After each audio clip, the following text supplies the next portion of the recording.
There is a tax no one talks about. It's not your W-2. It never shows up as a line item in your budget. Your accountant never says a word about it.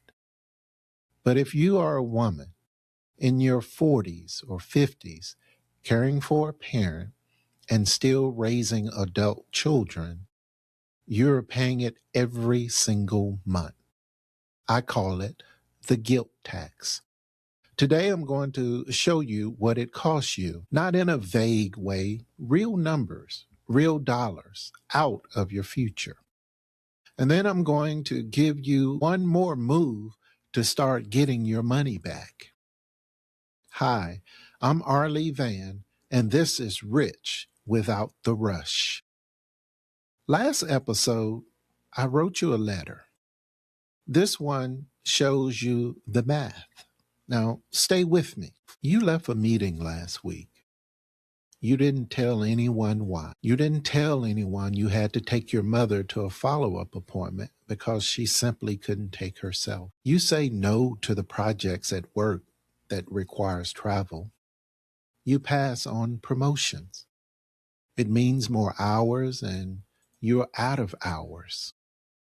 You take time off without pay when there's no other way. Each of those feels like the right call to make, and it is the right call. But here's what the data shows. 57% of women in the sandwich generation have had to choose between their job and their family.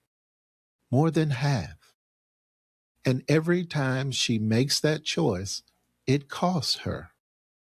A few raises, a few steps up, a few hours paid.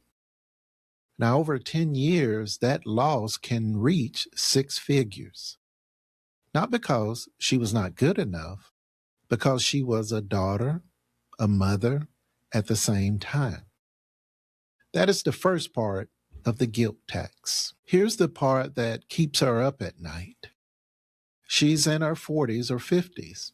She's making good money now. These are her best saving years. Then caregiving hits. Her parent need help with food. She pays it. The drug costs go up. She pays it. There's the hearing aid. There's the wheelchair ramp. A doctor 2 hours away. She pays it because she loves her parents, because she's the one who shows up. Meanwhile, in her retirement account, she's still only saving 3%. Or she paused it just for a little while. Or she took money out and has not told anyone. Every month she waits. The growth that should be building her future is not building it at all. The average caregiver in her position spends more than $10,000 a year out of pocket. More than 75 hours a month managing it all. That money was meant for her future. She did not spend it without thinking. She spent it on love. But love has a cost, and nobody put it in the budget. This third one is the sneaky one. I call it stress spending. When you're managing your parents, your children, your home, your job, you make hundreds of choices every day. What to refill, which visit to move, whether your adult child's problem this month is a true emergency or is just something that's uncomfortable for them. By the time you get to your own money choices, your brain is gone. Not because you are weak, because you are simply human. So you order out instead of cooking. You buy the things that felt like a reward. You skip comparing prices because you just can't find the energy to do that. That's not a money problem. That's a worn out person doing the best that she can. 40% of caregivers say they have made money choices that they regret. These are not bad people making bad choices. worn out women running on empty. That is the guilt tax. The job toll, the savings gap, the stress spending. It adds up. And for many women in the Sandwich generation, this tax costs more per year than income tax. And no one warned you that this was even coming. So what do you do? If you have been following this show, you know the Tortoise Formula. Direction times discipline divided by distraction equals wealth. We've talked about distractions before, and yours is different. It's not your phone. It's not your spending. Your distraction is your father's peel schedule. Your distraction is your daughter's rent.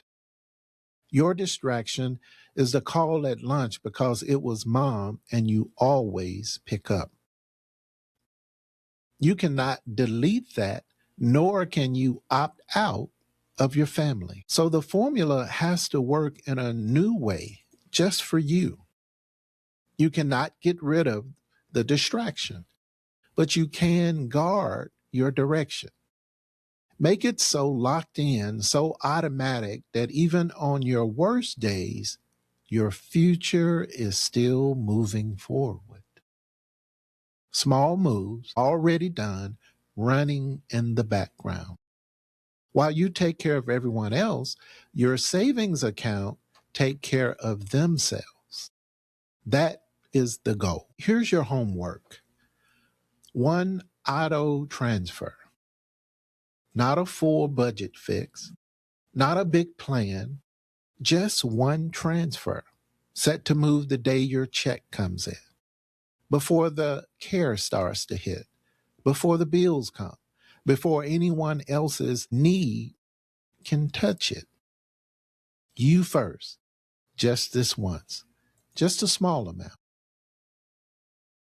It needs to be small enough that you will not cancel it. For some of you, that is $50 a month. Some, it's $25. For some right now, it may mean $10. And that's fine.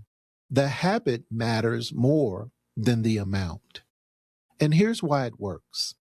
You cannot get too tired to keep a choice you've already made. When the transfer is set, when it just happens, you never have to pick between your future and someone else's crisis. The choice is already made in a calm moment by you, in a calm moment when your head is clear. Galatians 9:6 says it best. Let us not grow tired of doing good, for in due time we will get the harvest if we do not give up. That verse was written for the woman who is tired and still showing up. Keep going. Your harvest is coming. The guilt tax is real. It has been charging you for years. And unlike income tax, no one sends a bill. It just takes from your future while you tend to your present. But the refund is real as well. It starts with one auto transfer. It grows with a plan that fits your real life, and it builds over time, the way the tortoise always does. You've been paying the guilt tax long enough. It is time for a refund. Share this with the woman in your life who carries all of this. She will not send it to herself. She's too busy taking care of everyone else. But you can send it to her. And sometimes the best thing you can do for someone is to say, I see what you're doing, and there is a plan. Download the free Peace Index at richwithouttherush.com. 5 minutes.